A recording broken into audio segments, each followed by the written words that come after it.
हाँ लो। मिस्टर दर्शन नायर, आपने अपना प्रॉमिस तोड़कर अच्छा नहीं किया। रेवती? हाँ रेवती, अभी आपको अपना गलती सुधारना पड़ेगा।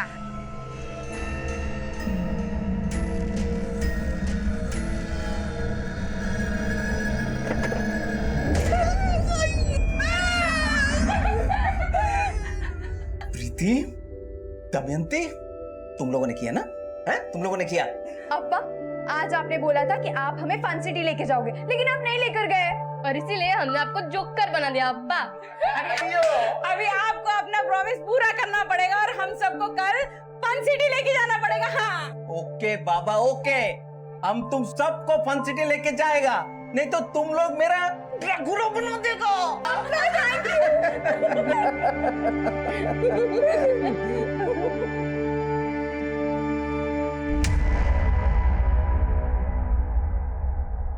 नमस्कार, मैं अभिमन्यु जिंदल क्राइम पेट्रोल दस्तक में आप सभी का स्वागत करता हूं। आज जो केस मैं आप लोगों के सामने रखने जा रहा हूं, ये एक ऐसा केस है जो आप सबके लिए देखना बहुत जरूरी है, क्योंकि ये केस सिर्फ एक परिवार तक सीमित नहीं था। इस केस के खुलासे, क्राइम का मोडस ऑपरेंडी ऐसा है जिसमें कोई भी आम आदमी इसका शिकार बन सकता है। आज जब आप ये एपिसोड देख रहे हैं, हो सकता है इस दौरान भी कोई मासूम इस तरह के अपराध का शिकार बन रहा हो। ये केस तब का है जब मैं कर्नाटक के कोमाची इलाके में पोस्टेड था। कोमाची एक शांत सा कस्बा था, लेकिन तब हमें यह मालूम नहीं था कि उस कस्बे की शांति के पीछे कई जुर्म अपने पांव पसार रहे थे, और उसी दौरान हम लोग सुरक्षा को लेकर कई जरूरी कदम भी उठा रहे थे। अभी जो मैंने आपसे और मुझे लाइव देखने वालों से कहा, उसे लेकर आपके माता पिता, गार्जियंस, आपके टीचर्स ने कई बार आपसे बातें की होंगी कि आजकल के माहौल में किस तरह से आप लोगों को अपनी सुरक्षा को लेकर सजग और सतर्क रहना है। और अब मैं आपको एक ऐसे वुमेन्स स्पेशल हेल्पलाइन नंबर के बारे में बताने जा रहा हूं, जिस पर आप 24 घंटे में कभी भी पुलिस को फोन करके अपनी परेशानी शेयर कर सकते हैं। और ये नंबर है 1800। ये एक टोल फ्री नंबर है जो आज 16 जुलाई 2017 ठीक 11 बजे से एक्टिव हो चुका है।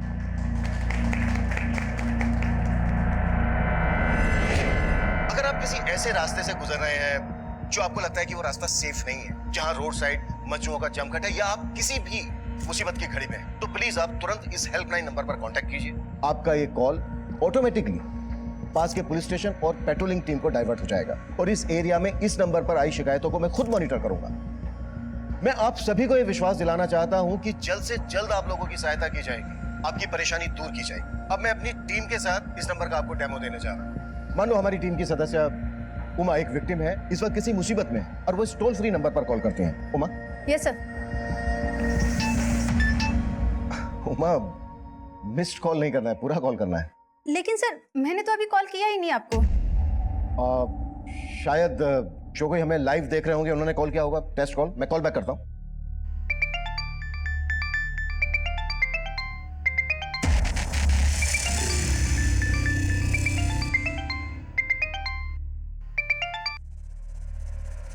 हेलो हेलो, मैं एसपी अभिमन्यु जिंदल बोल रहा हूं। क्या आप किसी परेशानी में हैं? फोन कट हो गया है, मैं दोबारा करता हूं।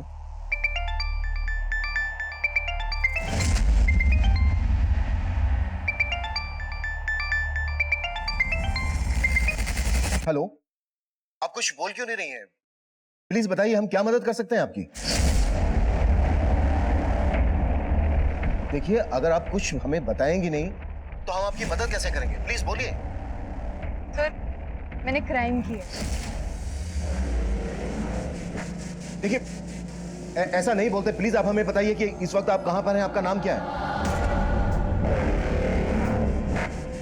सर, ये लड़की इस हेल्पलाइन पर कॉल करके आत्महत्या करने की बात कर रही है। अब आप क्या करेंगे? देखिए, पहले हमें यह चेक करना होगा कि इस लड़की ने ऐसा क्यों बोला। प्लीज सर, पर ये हेल्पलाइन बनाई गई थी। Please no question please. Sir उस लड़की ने अपना मोबाइल फोन स्विच ऑफ कर दिया है। उसके इस नंबर को सर्विलांस पर रखो और पता करो कि आखिरी वक्त किस एरिया में एक्टिव था और किसके नाम पर रजिस्टर्ड है। Right sir.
मेरे को पता है पार्टी मेरे को सपोर्ट करती है, लेकिन भले ही मुझे टिकट दे दे, दमयंती लेकिन बच्चे चुनाव प्रचार के लिए मेरे पास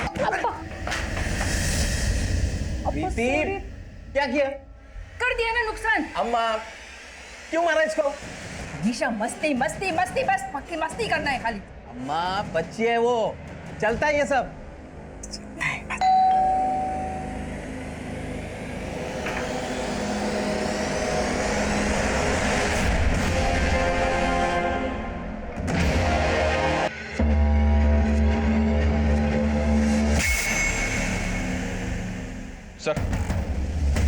सर उस लड़की ने जिस नंबर से कॉल किया था वो किसी मोहनलाल के नाम पे रजिस्टर्ड है, सैनिक विहार के एड्रेस पे।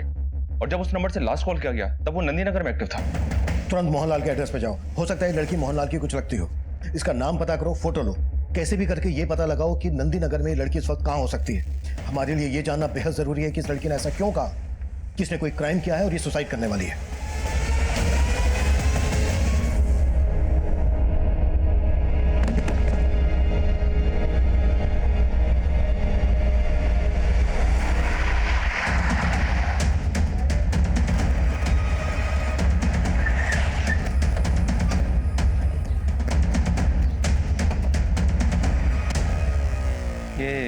ये मोहनलाल का घर है? हाँ सर यही है।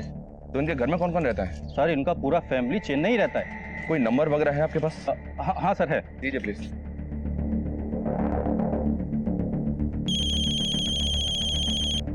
हेलो जी। आप मोहनलाल बोल रहे हैं? हाँ जी। देखिए मैं कोमाची पुलिस स्टेशन से सब इंस्पेक्टर मनीष बोल रहा हूँ। अभी अभी एक लड़की ने आपके दूसरे नंबर से हमें कॉल किया था। मेरे नंबर से? 4440614006। नहीं, मेरे पास ऐसा कोई नंबर नहीं है जी। ये नंबर आपके सैनिक विहार पते पे रजिस्टर्ड है। 4 महीने पहले नंबर लिया था आपने। मेरे कुछ समझ में नहीं आ रहा है। हाँ 6 महीने पहले मैं उधर गया था सर जी, एक रिश्तेदार के यहाँ मैरिज अटेंड करने गया था। उधर मैंने एक दुकान से मोबाइल सिम खरीदा था सर। वो दुकानदार मेरे डॉक्यूमेंट से मिसयूज तो नहीं कर लिया? तो क्या आप हमें बता सकते हैं यहाँ से आपने किस दुकान से सिम लिया था?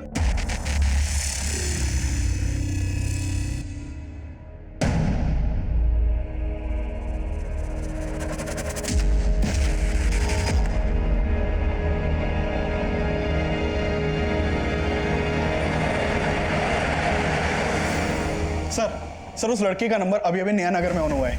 नया नगर में? अभिषेक, पहले इस लड़की का फोन एक्टिव था नंदी नगर में और अब नया नगर में। नंदी नगर से नया नगर 10 किलोमीटर दूर है। बताइए लड़की ट्रेवल कर रही है। सर लड़की जो नंबर यूज कर रही है वो किसी मोहनलाल के नाम पे है। ऐसे में हमें कैसे पता चलेगा ये लड़की है कौन? हमारे पास ना इसकी फोटो है ना कोई पहचान, हमें इसके बारे में कुछ मालूम ही नहीं है। Video call.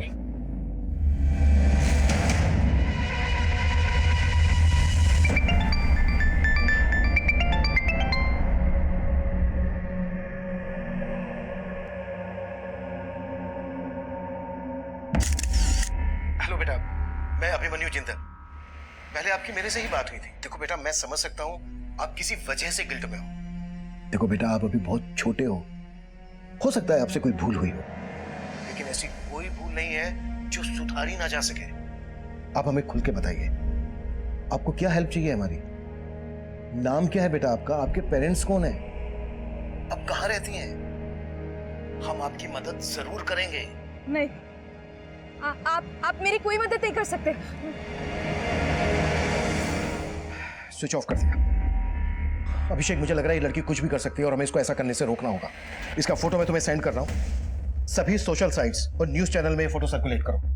देखकर तो यही लग रहा था कि ये किसी बस में ट्रेवल कर रही है। नया नगर के पास में जो भी पेट्रोलिंग टीम है उसको इसका फोटो भेजो और इसे अपडेट करो।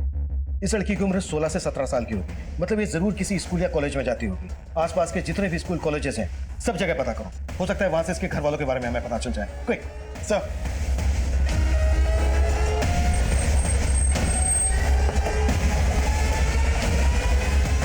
सर इतने टाइम पहले किसने कौन से नंबर का सिम खरीदा ये मुझे कैसे पता होगा सर? और इस मोहनलाल को तो मैं ठीक से जानता तक नहीं।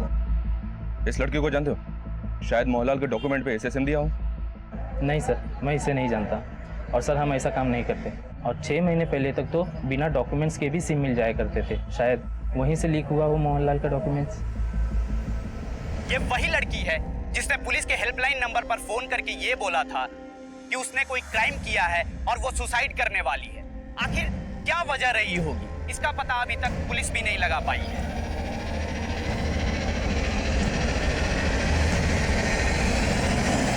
हम एक सिंगल मिनट वेस्ट नहीं कर सकते, तुरंत पता करो। मूव। Yes sir. अभिषेक, नया नगर पोस्ट की क्या अपडेट है? सर वहाँ चेकिंग चालू है। हाँ मनीष। सर मैंने मोहनलाल के पड़ोसियों और उस दुकान वाले से इंक्वायरी की। लगता नहीं मोहनलाल उस लड़की को जानता होगा। पर हमें ये पता तो करना होगा कि जो लड़की ये बोल रही है कि उसने कोई क्राइम किया है, आखिर उसके पास मोहनलाल नाम के किसी आदमी का सिम कार्ड पहुंचा कैसे? और ये पता करने के साथ साथ हमें उस लड़की तक पहुंचने के लिए भी फोकस करना है और ये भी जानना है कि आखिर उसके दिमाग में चल क्या रहा है। मनीष, अभिषेक, वो लड़की नंदी नगर में थी। नंदी नगर से उसने नया नगर की तरफ मूव किया। हो सकता है वो नया नगर से होते हुए विजयनगर की तरफ जा रही हो, या फिर विजयनगर पहुंचने से पहले ही आधे रास्ते से वो तिलक नगर होते हुए, नालकोंडा होते हुए नगरेला की तरफ जा रही हो। अभी मैंने जितने भी नाम दिए हैं, इन सभी एरियाज में नाकाबंदी करवाओ और आने जाने वाली सभी बसेस की चेकिंग करवाओ। क्लियर है Manish? Okay sir. Okay Abhishek. क्या सर? मैं कमी सर? सर अभी एक लेडी का फोन आया था, उसका कहना है कि वो उस लड़की के बारे में जानती है। मैंने उसको थाने बुलवा लिया है।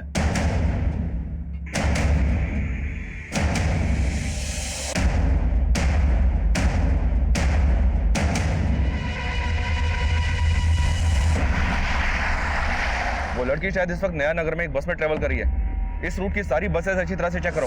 ओवर।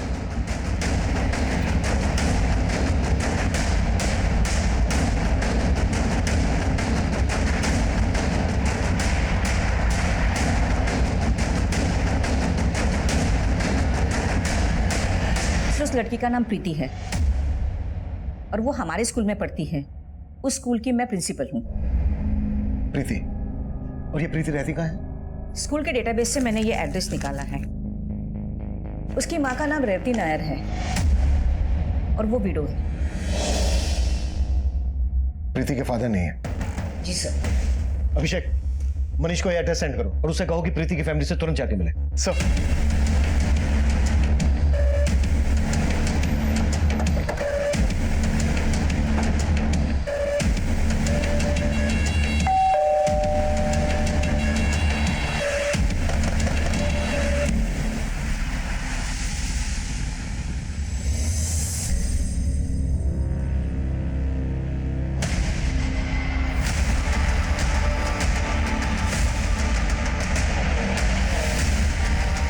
अंदर तो कोई नहीं है सर।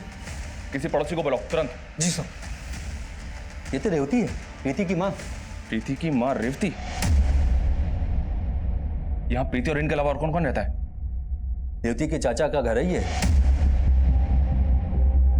पति की मौत के बाद रेवती अपने 2 बेटियों के साथ यहीं रहती हैं, प्रीति और दमयंती।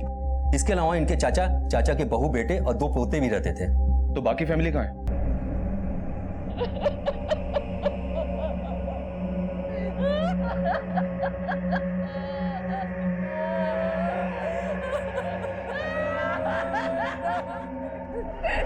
तूने जान लिए मेरे बेटे की, तेरा साया भी नहीं पड़ने दूंगी इस पे। नहीं तो निकल मेरे घर से।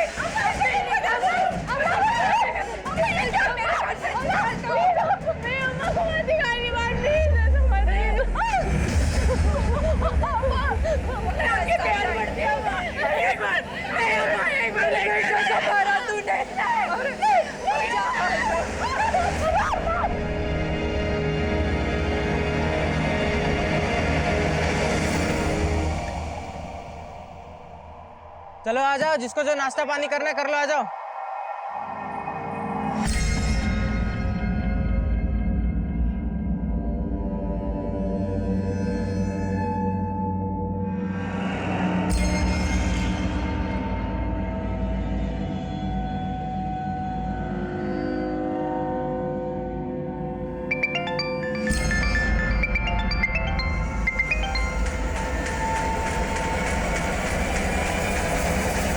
सर, प्रीति का उसके फैमिली के साथ क्या इशू है इस बारे में मुझे कोई आइडिया नहीं है, मगर हाँ, प्रीति हमारे स्कूल की ब्रिलियंट स्टूडेंट है। वो पढ़ाई में भी काफी तेज है। लास्ट ईयर 10th में उसे 2nd रैंक मिला था और सरकार की तरफ से 10th बोर्ड के जितने भी टॉपर्स थे उन सभी को टैबलेट गिफ्ट में दिया गया था। माना प्रीति पढ़ाई में अच्छी है, पर कभी आपने प्रीति में ऐसा कुछ नोटिस किया जो आपको अजीब लगा हो? सर, प्रीति काफी रिजर्व रहने वाली लड़की थी, लेकिन एक बार उसने स्कूल में एक लड़की के साथ मारपीट की और वो काफी वॉयलेंट हो गई। छोड़ो छोड़ो छोड़ो छोड़ो छोड़ो। प्रीति, क्या कर रही हो तुम? क्यों मारे हो ज्योत्सना को? सर, प्रीति एक अच्छी स्टूडेंट थी, इसीलिए उसके बिहाफ में हमने ज्योत्सना के पेरेंट को कन्विंस किया कि उसके खिलाफ कोई भी एक्शन ना ले। इससे उसका फ्यूचर स्पॉइल हो सकता था। फिर प्रीति ने माफी मांग ली और सब सेटल हो गया।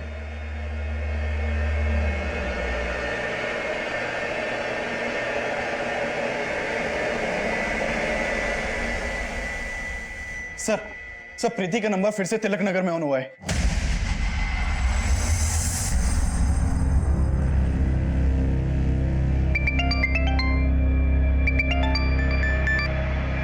कट कर दिया।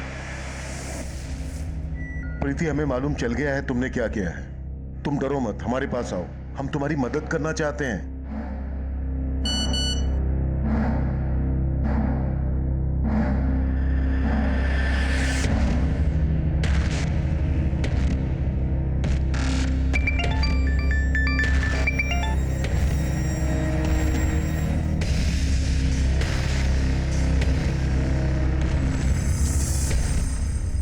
स्विच ऑफ कर दिया। प्रीति बोल रही है कि सुसाइड करने वाली है, लेकिन इसका बार बार फोन ऑन करना ऑफ करना समझ में नहीं आ रहा है कि इसके दिमाग में चल क्या रहा है। सर प्रीति ने बोला कि वो सुसाइड करने वाली है। कहीं ऐसा तो नहीं कि ये सब बातें करके वो लोगों की सिंपैथी गेन करना चाहती हो, जबकि ये साफ है कि प्रीति की माँ का मर्डर हुआ है। सर इस सुसाइड की बात करके कहीं प्रीति खुद को बचाने का रास्ता तो नहीं खोज रही है? अम्मा, अम्मा, देखो आपकी पोती कैसे पूरी मीडिया को और पुलिस वालों को अपने इशारों पे नचा रही है। और अम्मा, पुलिस को आपकी बहू की लाश भी मिल गई है। लाश?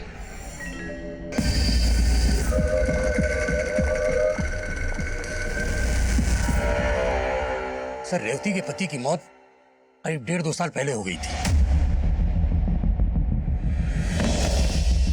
प्रीति का उसकी माँ से किसी तरह का कोई झगड़ा?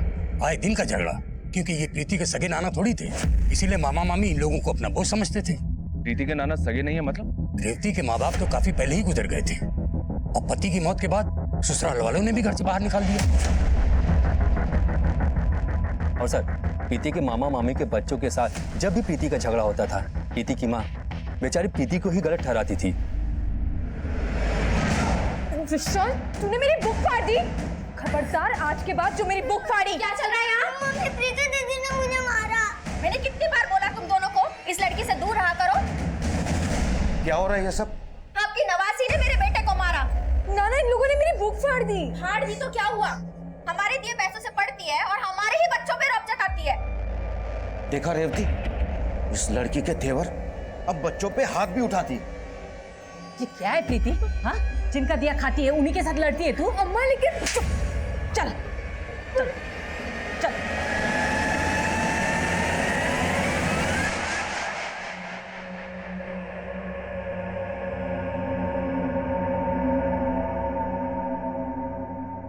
पुलिस ने इस लड़की की पहचान कर ली है।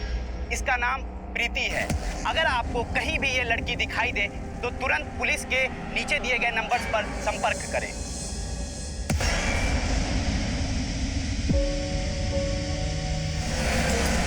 प्रीति के दिमाग में क्या चल रहा है ये पता लगाने के साथ साथ ये पता लगाना भी जरूरी है कि प्रीति अगर हमसे भाग रही है तो उसकी छोटी बहन दमयंती के गायब होने के पीछे क्या चक्कर है। प्रीति का फोन इस बार नया नगर से ट्रेवल करके तिलक नगर में ऑन हुआ है।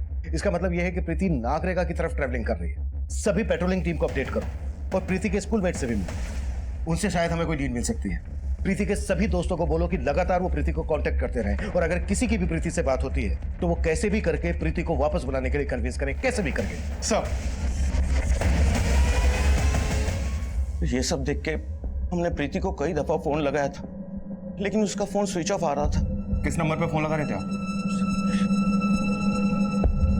सर 444-061-461। लेकिन ये नंबर तो किसी मोहनलाल के नाम पे रजिस्टर्ड है। ये मोहनलाल आपका और प्रीति का लगता क्या है जो प्रीति उसके नाम का नंबर यूज करिए? मोहनलाल? सर, हम ऐसे किसी आदमी को नहीं जानते और हमें नहीं पता कि प्रीति का नंबर किसी मोहनलाल के नाम पे है।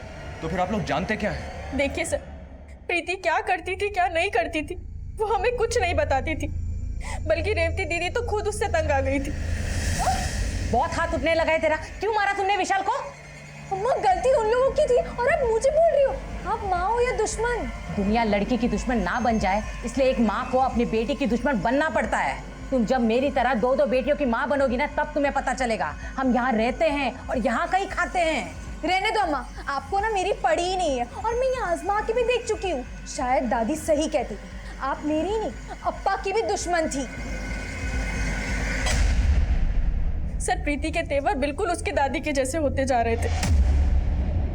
तो आप कहना चाहती हैं कि प्रीति वाकई में अपनी माँ का मर्डर करके भाग गई? नहीं नहीं सर, ऐसा नहीं हो सकता। जगन्नाथ जी, तो फिर हमें फोन पे वो आत्महत्या करने की बात क्यों बोल रही थी? और ये दमयंती कहाँ है? सर हमें उसका अंदाजा नहीं है सर। सर ये सब देख के मुझे तो रेवती के ससुराल वालों पर शक हो रहा है। कैसा शक? सर रेवती की सास और देवर अच्छे लोग नहीं है। उन्होंने पहले रेवती पर प्रीति के आपा के मर्डर का इल्जाम भी लगाया था। What? प्रीति के आपा का मर्डर? सर वो झूठा इल्जाम था। बाद में ये सब बात साफ हो गई थी कि दामाद जी की मौत हार्ट अटैक की वजह से हुई है।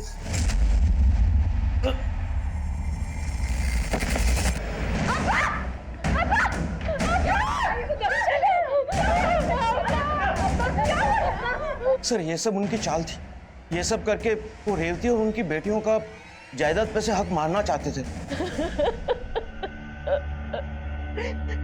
चाचा, दर्शन जी के अम्मा ने हमें घर से बाहर निकाल दिया। हमारे अम्मा और अप्पा के बाद आपके सिवा इस दुनिया में कोई नहीं है हमारा। मेरी बेटी को और हमको यहाँ रहने दो, मैं आपके सामने हाथ जोड़ती हूँ। ऐसा मत बोलो रेवती, मैं हूं ना तुम्हारा चाचा, और ये घर भी तुम्हारा है। सर रेवती को उसके ससुराल वालों से कोई हिस्सा नहीं मिला। अब रेवती के सब्र का बांध टूट रहा था। वो उनके खिलाफ कोर्ट में जाने का सोच भी रही थी, और जब रेवती और उसकी बेटियां घर में अकेली थी तो ये सब हो गया। सर मुझे तो उसके ससुराल वालों पे डाउट है सर। अगर ऐसा है तो प्रीति किस वजह से सुसाइड करने का बोल रही है?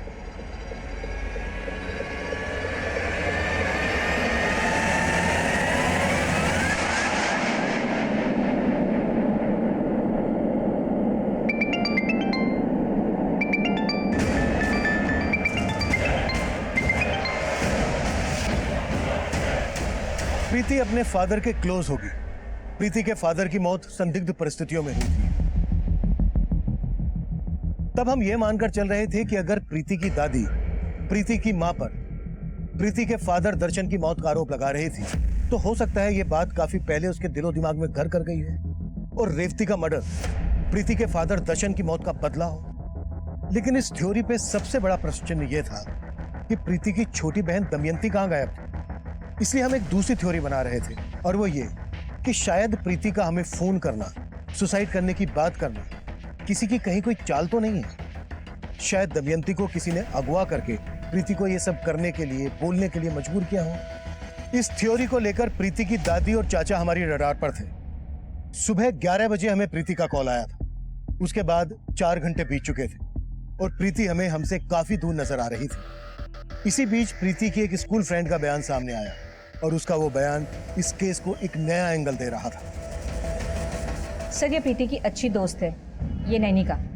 आप इसके साथ बात कर सकते हैं। हाँ सर, मैं प्रीति को बहुत अच्छे से जानती हूँ और आई डोंट बिलीव कि प्रीति अपनी मदर के साथ ऐसा कुछ कर सकती है। वो अपनी माँ के बारे में कभी कुछ गलत नहीं सुन सकती थी सर। और एक बार तो ज्योत्सना ने भी उसकी माँ के बारे में उसे कुछ कहा था, तो प्रीति ने उसे बहुत बुरी तरह मारा था सर। इतनी बार अगर मेरी अम्मा के बारे में कुछ उल्टा सीधा बोला ना तो देख मैं तेरे साथ क्या करती हूँ। अच्छा, ज्योत्सना के अलावा प्रीति का किसी और से कोई इशू या प्रीति का कोई बॉयफ्रेंड वगैरह? नहीं सर, प्रीति का कोई बॉयफ्रेंड वगैरह नहीं था। लेकिन एक बात है सर जो मैं आपको बताना चाहती हूँ। कैसी बात?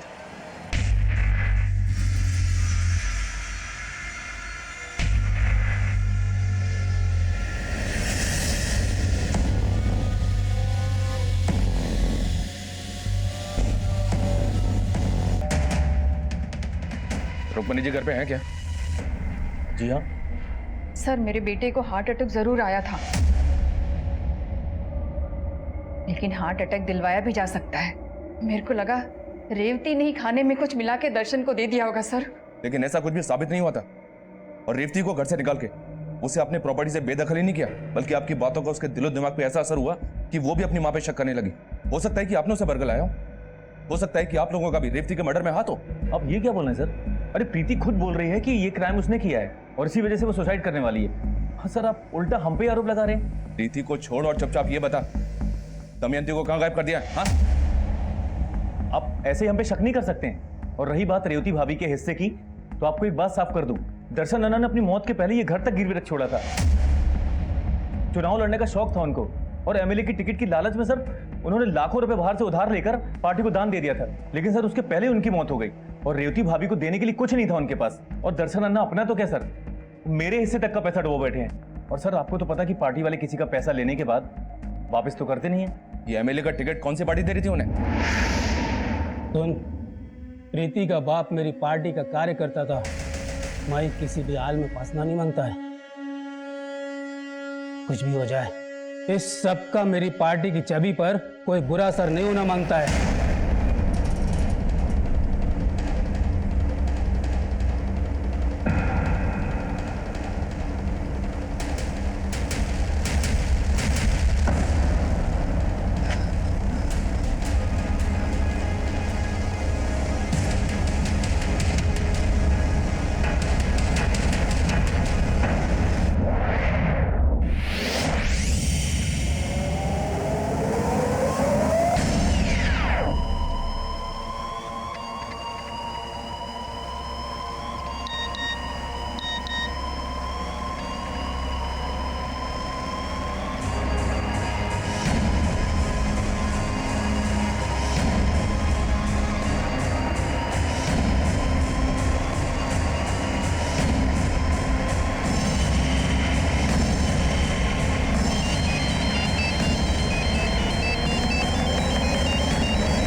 प्रीति की जिंदगी में एक नहीं कई रहस्य हैं और प्रीति की इस दोस्त नैनिका ने भी ये चौंका देने वाला बयान दिया है। एक बात है सर जो मैं आपको बताना चाहती हूँ। अगर नैनिका के इस बयान में सच्चाई है तो ये इस केस का सबसे चौंका देने वाला एंगल है।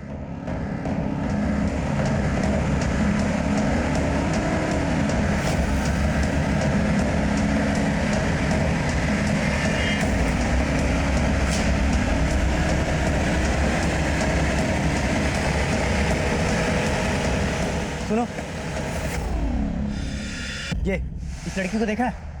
हाँ सर, ये लड़की हमारे साथ बस में थी। अब कहाँ है वो? सर उसने नारेकल का टिकट लिया था, लेकिन बस थोड़ी देर के लिए तिलक नगर में रुकी थी और वो लड़की वहीं पर उतर गई थी और फिर वापस चढ़ी नहीं। सारा तिलक नगर छान मारो, हमारे पास टाइम बहुत कम है। क्विक।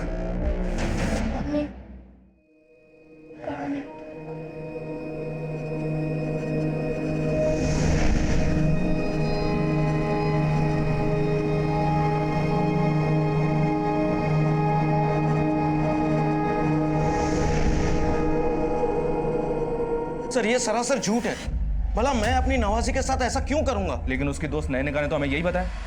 सब प्रीति ने मुझे खुद बताया था कि उसके नाना उसे काफी टाइम से मोलेस्ट कर रहे हैं। सर वो लड़की झूठ बोल रही है। और आप सच बोल रहे हैं, इस बात की क्या गारंटी है? देखिए जगन्नाथ जी, अभी भी कह रहा हूं, जो सच है वो बोलिए।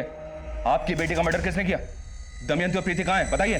सर मैंने ऐसा कुछ नहीं किया जैसा उस लड़की ने आपको बताया है। हाँ सर, आप पप्पा पे ऐसे ही इल्जाम नहीं लगा सकते। सच तो ये है कि रेवती दीदी खुद प्रीति के चरित्र पर शक करती थी।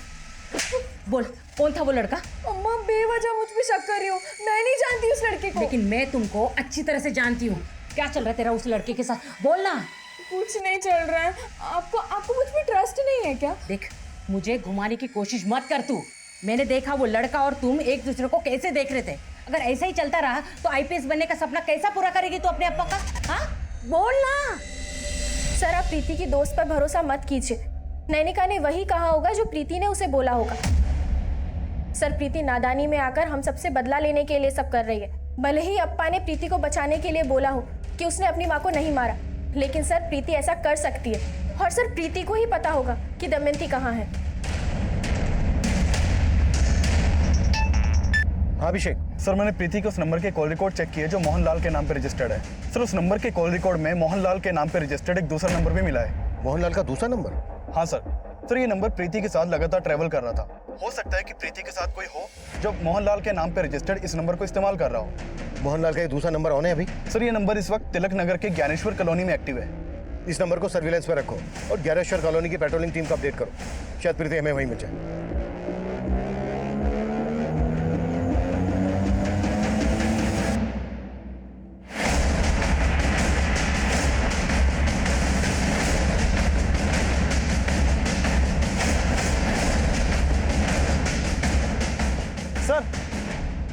सर इस बिल्डिंग में गई थी। विशाल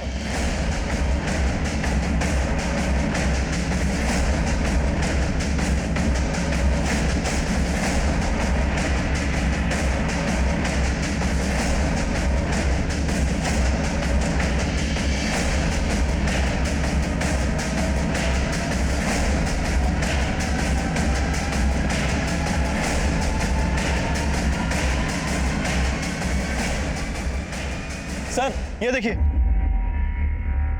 सर ब्रोकन टाइम मिला है, हो सकता है प्रीति का हो। इसको ऑन करने की कोशिश करो। सर हाँ मनीष। सर मैंने प्रीति के कजिन मोहन से इंक्वायरी की तो उसने बताया कि प्रीति अपने पास एक दूसरा मोबाइल भी रखती थी और इसके बारे में घर में किसी को कुछ नहीं पता था। नहीं अंकल, लेकिन प्रीति दीदी बहुत अच्छी हैं। वो मुझसे सारे सीक्रेट शेयर करती हैं। सीक्रेट्स? अच्छा बेटा, कैसे सीक्रेट्स? हमको भी बताओ। अंकल, प्रीति दीदी के पास एक और फोन है। देखो मैं अभी तुमसे बात नहीं कर सकती क्योंकि मैं घर पर हूँ। प्लीज दीदी, मैं बाद में दीदी आपके पास दो फोन है? ये लो, तुम ना टैब से खेलो, ठीक है? पर तुम प्रॉमिस करो कि ये बात तुम किसी को नहीं बताओगे।